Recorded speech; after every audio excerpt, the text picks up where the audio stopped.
The historians called it the Great Silence. 2,000 years ago, humanity had been one of dozens of spacefaring species. Not particularly advanced, not particularly threatening. Just there, trading, exploring, existing alongside everyone else.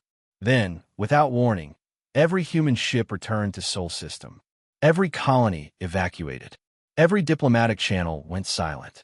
And Earth sealed itself behind a barrier that defied every known law of physics.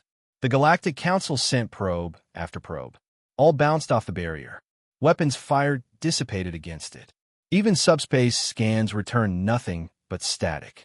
After 50 years, they declared humanity extinct, a cautionary tale about species that overreach technologically. After 200 years, they forgot about Earth entirely. After 2,000 years, the barrier fell. Council Director Jothic was reviewing agricultural reports when every sensor in Council space screamed simultaneously. "Sir!" His aide's voice cracked with panic. "Sol system, it's broadcasting." "Sol? That dead system in the outer rim? It's not dead anymore." The transmission played across every channel in the galaxy. A human face, young, female, smiling warmly. "Hello, Galactic Council. This is Ambassador Dr. Maya Okonkwo, representing the Terran Collective. We apologize for our long absence. We've been busy." Jothic stared at the impossible image. 2,000 years. "How?" "We needed time," Maya continued. "When we left, we were like you, bound by physics, limited by biology, constrained by reality. We decided those limitations were negotiable." Behind her, through the viewport, Jothic saw Sol system. It had been completely restructured.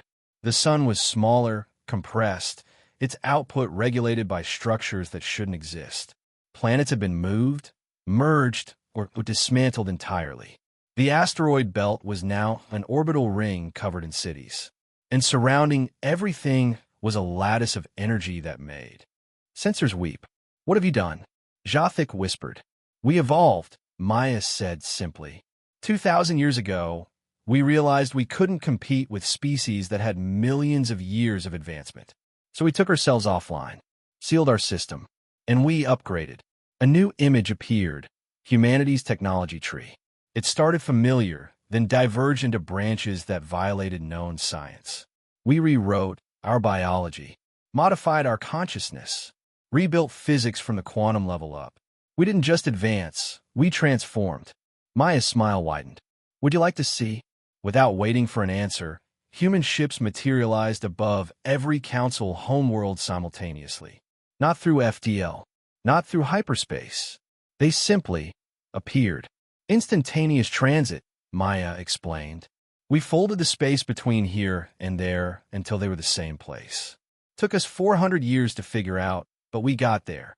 The ships were unlike anything in the galactic database. Organic and mechanical simultaneously. Shifting. Alive. Our ships are grown, not built. Sentient. Loyal. Indestructible by conventional means." Maya pulled up more data. "We've also solved mortality, scarcity, entropy, and several problems you don't know you have yet." "Why are you telling us this?" Jothic asked, fighting to keep his voice steady. "Because we're ready to rejoin the galaxy." Maya's expression grew serious. "For 2,000 years, we've been alone, learning, growing, becoming something new, but we're still human. We still remember cooperation, community, connection." She gestured to the ships. "We could have returned as conquerors, gods even, but we chose to return as neighbors, partners. We want to share what we've learned, help you solve problems that plague your civilizations." "What do you want in return?" "Conversation," Maya said softly. "Stories. Culture, art, music, the things we couldn't create in isolation. We've mastered the physical universe, but we missed the social one. We missed people who weren't us. A data package transmitted to the council, technology beyond comprehension, offered freely. Unlimited energy generation, post-scarcity manufacturing, biological immortality, consciousness transfer, reality manipulation within localized fields. It's all here, no strings attached." "This is a trick," someone muttered. "A trap." "It's an apology," Maya corrected. We left without explanation. Isolated ourselves for 2 millennia. That was selfish. So we're offering everything we learned, hoping you'll forgive the silence and let us come home. Jathic looked at the package, at the ships, at the woman representing a species that had become something beyond galactic comprehension. You could take the galaxy, he said quietly. Why ask permission? Because that's not who we are, Maya replied. We spent 2,000 years becoming powerful, but we never forgot the most important thing we learned before we left.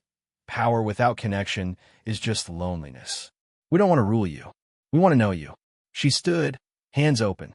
So what do you say, Council? Can humanity come home? The galaxy held its breath. Jathic thought about a species that became gods and chose to remain people. About power offered instead of taken. About technology shared freely because loneliness was worse than vulnerability. Yes, he said. Welcome home, humanity. We have so many questions. Maya laughed, warm, genuine, human despite everything. We have 2,000 years of answers, and we're finally ready to share them. The great silence was over, and the galaxy would never be the same.